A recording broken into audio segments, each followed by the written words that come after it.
ಮತ್ತಿನ್ನು ರಚಿತಾ ಕರೆಸ್ತೀನಿ ಒಂದು ನಿಮಿಷ ಮೇಲೆ. ರಚಿತಾ ಬರ್ಬೇಕು ನೀವೀಗ. Please come please come please come please come.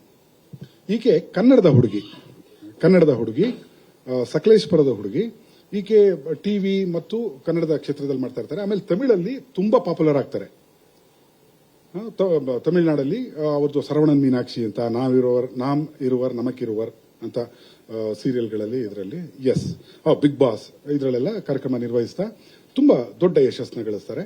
ಆಮೇಲೆ ನನಗೆ 2ನೇ ಸಲ ಅಂತ ಒಂದು ಚಿತ್ರ ಮಾಡಿದ್ದೆ. ಅದರಲ್ಲಿ ಆ ಟೈಮಲ್ಲಿ ಈಕೆ ಹೀರೋಯಿನ್ ಮಾಡಿಸಬಹುದು ಅಂತ ಅನ್ಕೊಂಡು ಅಪ್ರೋಚ್ ಮಾಡಿದಾಗ ತುಂಬಾ ಬಿಸಿ ಇದ್ರು ಆಕೆ. ಇಲ್ಲ ನನಗೆ ಡೇಟ್ಸ್ ಹೊಂದಾಣಿಕೆ ಮಾಡಕ್ಕೆ ಕಷ್ಟ ಆಗುತ್ತೆ ಸರ್, ಸಿನಿಮಾ ಆಮೇಲೆ ತೊಂದರೆ ಆಗಬಾರ್ದು ಅಂತ ಹೇಳಿ ಮಾಡಕ್ಕಾಗಿಲ್ಲ. ದೆನ್ ಆಮೇಲೆ ಡಿಸೈಡ್ ಮಾಡಿ ಈ ಚಿತ್ರಕ್ಕೆ ನಾಯಕಿಯಾಗಿ ನೀನೇ ಮಾಡ್ಕೊಡ್ಬೇಕಮ್ಮ ಅಂತ ಹೇಳಿ she came and she did A wonderful job. ಆ ನಾಯಕಿಯ ಪಾತ್ರ ಕನ್ನಡದ ಹುಡುಗಿ, ಕನ್ನಡದ ಚಿತ್ರವಾಗಿರೋದ್ರಿಂದ ಅದಕ್ಕೆ ಇರುವಂತಹ ತೂಕವನ್ನ ತೂಗಿಸೋದು. ಯಾಕೆಂದ್ರೆ ಜಗ್ಗೇಶ್ ಸರ್ ಜೊತೆ 100+ ಫಿಲ್ಮ್ಗಳು, ಹೆಚ್ಚು ಕಮ್ಮಿ 150 ಹತ್ರ ಬಂದ್ಬಿಡ್ತು ಅನ್ಸುತ್ತೆ. 150 ನಂಗೆ ಕೊಡ್ಬೇಕಣ್ಣ, ಅವ್ರಿವ್ರು ಕೊಟ್ಬಿಟ್ಟಿರ. ಆಮೇಲೆ ಯಾರಿಗಾರು ಕೊಟ್ಟು ಸಂತೋಷ ಆನಂದರಾಮ ಕೊಡುವಂಗಿಲ್ಲಣ್ಣ.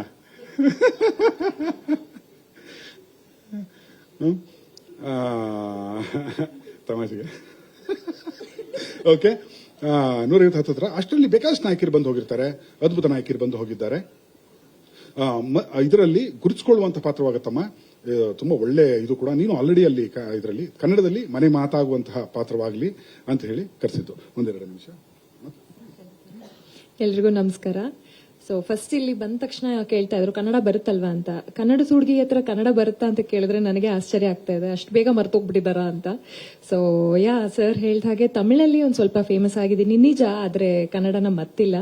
ಸೊ ಬಹಳಷ್ಟು ಜನ ಹೇಳಿದ್ದಾರೆ ಸರ್ಗೆ ನನ್ನ ಪಾತ್ರ ಚೂಸ್ ಮಾಡ್ಬೇಕಾದ್ರೆ, ಅಯ್ಯೋ ಯಾಕೆ ಸೀರಿಯಲ್ ಆಕ್ಟ್ರೆಸ್ ಅಥವಾ ತಮಿಳಲ್ಲಿ ಮಾಡ್ತಾ ಇರೋ ಹುಡುಗಿನ ಹಾಕ್ತಾ ಇದೀರಾ, ಅಥವಾ ಸ್ಮಾಲ್ ಸ್ಕ್ರೀನ್ ಇಂದ ಕರ್ಕೊಂಡ್ಬಂದು ಹಾಕ್ತಾ ಇದೀರಾ, ಬೇರೆ ನಾಯಕ ನಟಿಯರು ಎಷ್ಟೋ ಜನ ಇದಾರಲ್ಲ ಚೂಸ್ ಮಾಡ್ಬೋದು ಅಂತ. ಬಟ್ ಆ ಎಲ್ಲಾ ಬ್ಯಾರಿಯರ್ಸ್ ಬ್ರೇಕ್ ಮಾಡಿ ಗುರು ಸರ್ ನನ್ನನ್ನ ಚೂಸ್ ಮಾಡಿದ್ದಕ್ಕೆ first of all thank you Guru sir. Sir thank you sir. ಇಲ್ಲ ನಾ ಹೇಳಿಲ್ಲ, ಅದೇ ಹೇಳಿದ್ನಲ್ಲ, ನನ್ನ ಮಗಳು ಬರ್ತಾಳೆ ದೊಡ್ಡಮ್ಮನ ಪರಿಚಯ ಮಾಡ್ಸಕ್ಕೆ ಅಂತ. ನೋಡೋಣ ದೊಡ್ಡಮ್ಮ ರಿಜಿಸ್ಟರ್ ಇರ್ಲಿ. ಇಲ್ಲ, ಅದು ಒಂದು ಕ್ಯೂಟ್ನೆಸ್ ಅಂತ, ಆ ಪಾತ್ರಕ್ಕೆ ಒಂದು ಕ್ಯೂಟ್ನೆಸ್ ಇರುತ್ತೆ. ಜಗ್ಗೇಶ್ ಸರ್ ನಿರ್ವಹಿಸಿರುವಂತಹ ರಂಗನಾಯಕನ ಪಾತ್ರ, ಆತ ಎಲ್ಲೋ ಕಳೆದು ಹೋಗ್ತಾರೆ.